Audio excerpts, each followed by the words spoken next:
हमारा शरीर एक जटिल मशीन की तरह है और इस मशीन को सुचारू रूप से चलाने के लिए एक नियंत्रण केंद्र की आवश्यकता होती है। यह नियंत्रण केंद्र ही हमारा केंद्रीय तंत्रिका तंत्र CNS है। CNS मस्तिष्क और रीढ़ की हड्डी से मिलकर बना होता है। यह हमारे शरीर की सभी गतिविधियों को नियंत्रित करता है, जैसे कि सोचना, सीखना, याद रखना, चलना, बोलना और यहाँ तक कि सांस लेना भी। यह तंत्रिका कोशिकाओं के एक विशाल नेटवर्क की तरह काम करता है, जो हमारे शरीर के हर हिस्से से जुड़ा होता है। यह नेटवर्क संवेदी अंगों से जानकारी प्राप्त करता है, उसका विश्लेषण करता है और फिर मांसपेशियों और ग्रंथियों को निर्देश भेजता है। CNS हमारे शरीर का सबसे महत्वपूर्ण और जटिल अंग तंत्र है। यह हमारे विचारों, भावनाओं और व्यवहार का केंद्र है। यह संवेदी अंगों से जानकारी प्राप्त करता है, जैसे कि आंखें, कान, नाक, जीभ और त्वचा।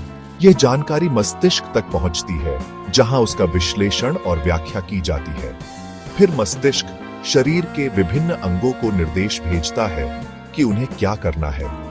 उदाहरण के लिए, जब हम कोई गर्म वस्तु छूते हैं, तो हमारी त्वचा में मौजूद संवेदी तंत्रिकाएं मस्तिष्क को संदेश भेजती हैं कि वस्तु गर्म है।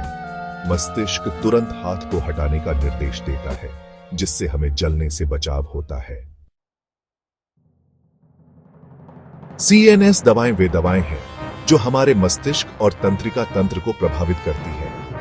इन दवाओं का उपयोग विभिन्न प्रकार की बीमारियों और स्थितियों के इलाज के लिए किया जाता है, जैसे कि अवसाद, चिंता, मिर्गी, दर्द, अनिद्रा और पार्किंसंस रोग।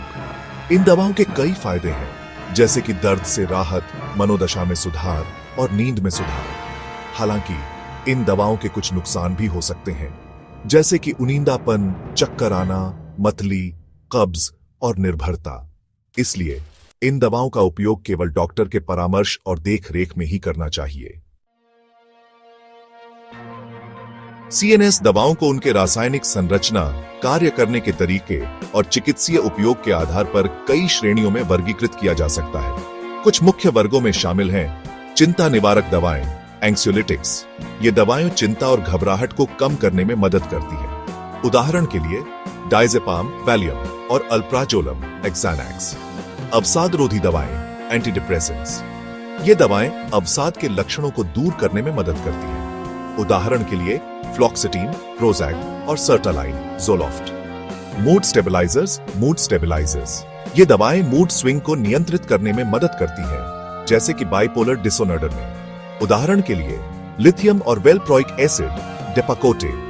एंटीसाइकोटिक दवाएं, एंटीसाइकोटिक्स। ये दवाएं सिजोफ्रेनिया जैसे मनोविकारों के लक्षणों का इलाज करने में मदद करती हैं। उदाहरण के लिए हेलोपेरिडोल, हाल्डोल और रिस्पेरिडोन, रिस्पेरडाल। यह ध्यान रखना महत्वपूर्ण है कि यह CNS दवाओं की एक सामान्य वर्गीकरण है और प्रत्येक वर्ग में कई अलग अलग दवाएं हैं। इन दवाओं का चुनाव रोगी की स्थिति, चिकित्सा के इतिहास और अन्य कारकों पर निर्भर करता है। किसी भी दवा का उपयोग करने से पहले डॉक्टर से परामर्श करना हमेशा महत्वपूर्ण है।